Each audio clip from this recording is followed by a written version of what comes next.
Welcome to the channel mga kasilm. Nadyo Legends here.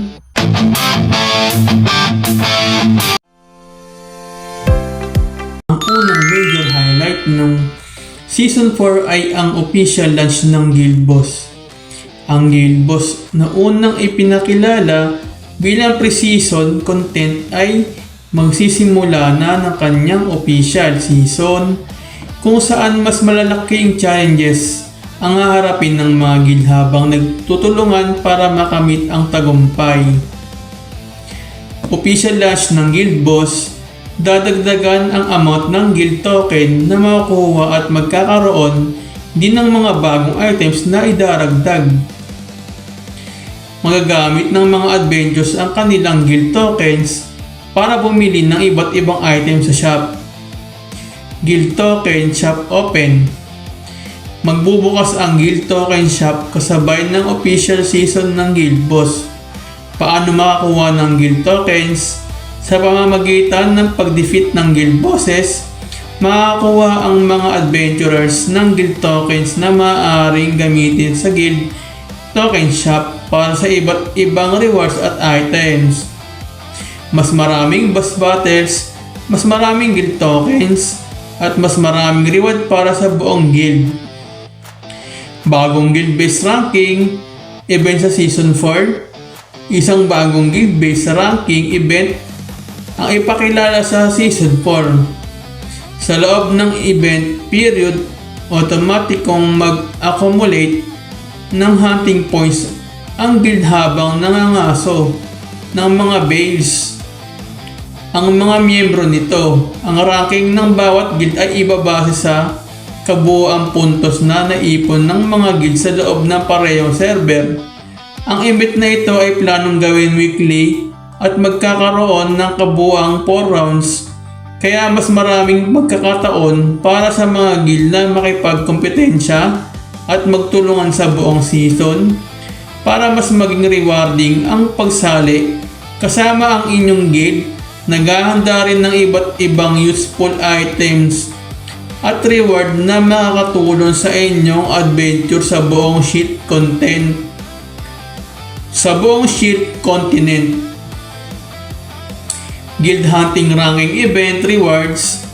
May nakahandang participation reward para hikayatin ang mas maraming guild members na makilahok sa event, mag-ipon ng hunting points o umangat sa rankings at makakuha ng exciting rewards kasama ang iyong guild sa Season 4. Malapit nang magsimula ang panibagong season sa Sheets Continent. Habang papalapit ang Season 4, nais namin magpasalamat sa lahat ng adventurers na patuloy na sumusuporta at naglalakbay kasama ng CLM sa cause.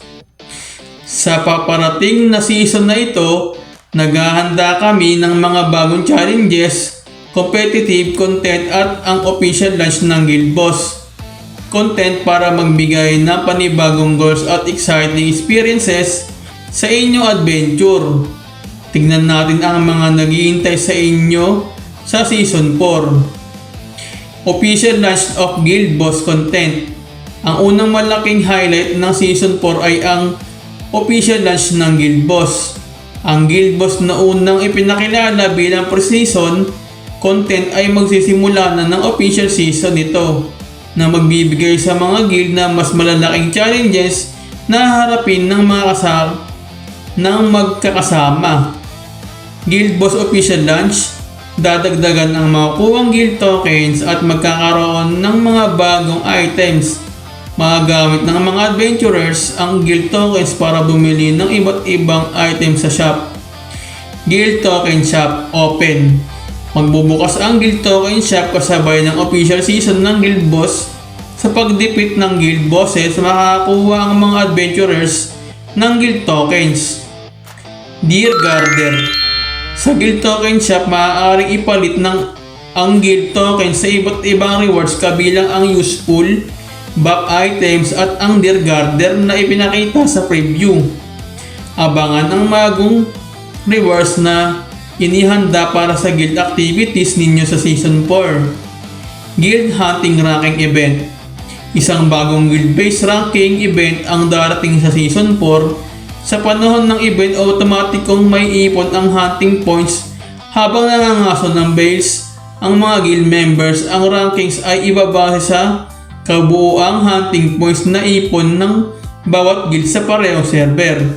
Ang event na ito ay gaganapin weekly at magkakaroon ng kabuuang 4 rounds. Kaya magkakaroon mas maraming pagkakataon ang mga guild na may pagkumpetensya at magtulungan sa buong season para maging mas rewarding ang pagsali kasama ang inyong guild. Naganda rin ng iba't ibang useful items na makakatulong sa inyong adventure sa buong Shields continent. Guild Hunting Ranking Event Rewards. May nakahandang participation reward upang hikayatin ang mas maraming guild members na sumali sa event. Relic Pet Update. Isang bagong level ng pet progression ang paparating sa Shields.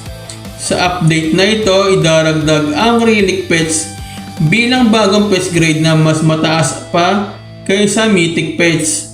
Ang Relic Pets ay ginawa bilang susunod na hakbang para sa mga adventurers na matagal nang nag-aalaga at nagpapalakas ng kanilang pets na magbubukas ng panibagong stage ng pet growth lampas sa Mythic tier. Relic Pet Preview, Mythic Pet Evolution.